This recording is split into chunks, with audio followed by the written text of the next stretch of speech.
नमस्कार भारतवासियों, तैयार हो जाइए आज 28 जून 2025 की 10 सबसे बड़ी, सबसे जरूरी और 100% सच्ची खबरें। ना टाइम वेस्ट, ना फालतू की बातें, बस वो न्यूज जो आपके दिन को बनाए जानकारी से भरपूर। वीडियो शुरू करने से पहले एक छोटी सी अपील। अगर आप चाहते हैं कि हर सुबह आपको सबसे तेज और भरोसेमंद खबरें सबसे पहले मिलें, तो अभी इस वीडियो को लाइक कर दीजिए, इसे अपने दोस्तों परिवार के साथ शेयर करिए और सब्सक्राइब करके बेल आइकन दबाना मत भूलिए ताकि अगली ब्रेकिंग न्यूज आपसे मिस न हो। और अब करते हैं दिमागी कसरत। आज का मजेदार जी के सवाल। भारत में सबसे पहले आपातकाल किस वर्ष लागू किया गया था? विकल्प हैं ए 1962, बी 1971, सी 1975 या डी 1984। सही जवाब नीचे कमेंट करें।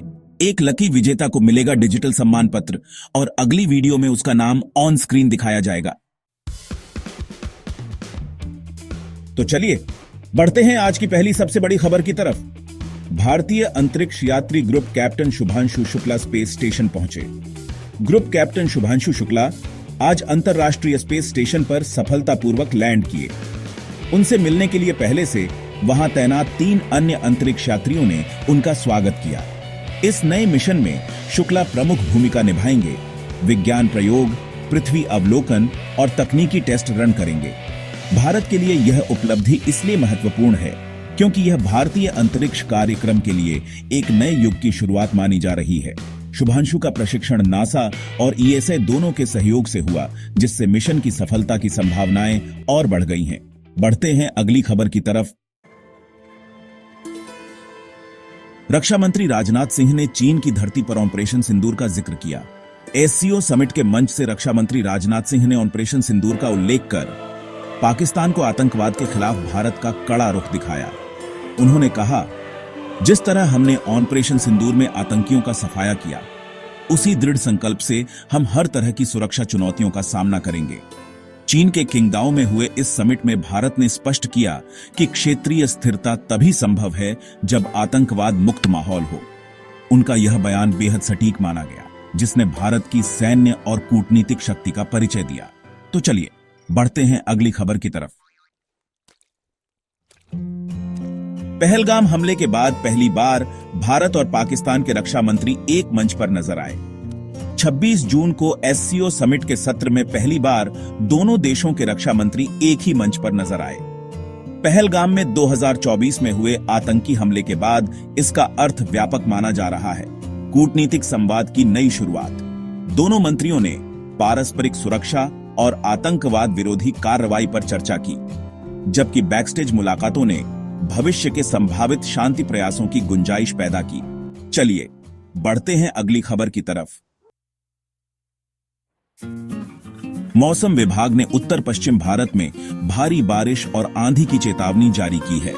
आईएमडी ने 26 जून से 1 जुलाई तक राजस्थान, उत्तर प्रदेश, मध्य प्रदेश और हरियाणा में भारी बारिश, आंधी, तूफान और बिजली गिरने का येलो अलर्ट जारी किया है। सतर्क रहने के निर्देश दिए गए हैं।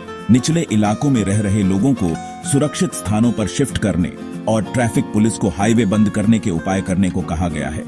तो अब बढ़ते हैं अगली खबर की तरफ।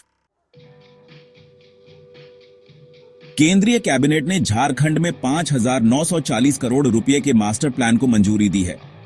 केंद्र सरकार ने धनबाद जिले में रोजगार सृजन और पुनर्वास के लिए 5,940 करोड़ रुपए का मास्टर प्लान पास किया है। इस योजना में सड़क, स्कूल, हॉस्पिटल और औद्योगिक क्लस्टर शामिल होंगे, जिससे स्थानीय युवाओं को रोजगार के अवसर बढ़ेंगे। बढ़ते हैं अगली खबर की तरफ। CSIR UGC नेट 2025 के लिए आज रजिस्ट्रेशन की आखिरी तारीख है। NTA ने CSIR UGC नेट 2025 के लिए रजिस्ट्रेशन आज रात 11:59 तक बंद कर दिया जाएगा। इच्छुक उम्मीदवार तुरंत ऑफिशियल पोर्टल पर जाकर आवेदन करें, अन्यथा अगले साल इंतजार करना होगा।